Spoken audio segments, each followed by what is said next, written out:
Panik ketangkap basah, jambret di Pasar Harjamukti Cirebon nekat telan gelang emas hasil curian, kini barang mahal tersebut masih di perut pelaku. Dua pelaku jambret di depan Pasar Harjamukti, Kota Cirebon, mengungkap kejadian yang mengejutkan. Karena panik ketangkap basah, salah satu pelaku ternyata nekat menelan barang bukti. Dalam pendalaman yang dilakukan oleh petugas kepolisian sektor Selatan Timur Polres Cirebon Kota, diketahui bahwa salah satu pelaku berinisial F telah menelan gelang emas jenis rantai hasil curian. Peristiwa tersebut bermula ketika korban bernama Juningsi melintas di Jalan Jenderal Sudirman, tepatnya di depan Pasar Harjamukti, Kota Cirebon, pada Kamis, tanggal 2 Mei tahun 2024, sekitar pukul 7.30 waktu Indonesia Barat. Saat itu, korban dipepet oleh kedua pelaku yang menggunakan satu sepeda motor dan berhasil mengambil gelang yang dipakai oleh korban.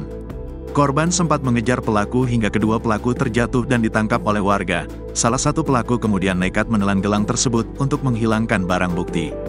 Gelang rantai emas berat 2,35 gram itu hingga saat ini masih berada di perut pelaku.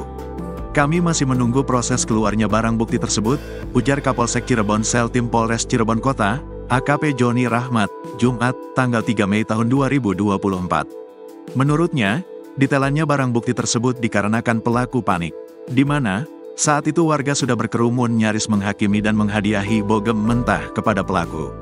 Kedua pelaku saat ini masih diamankan di Polsek Seltim untuk proses pemeriksaan dan penyidikan lebih lanjut.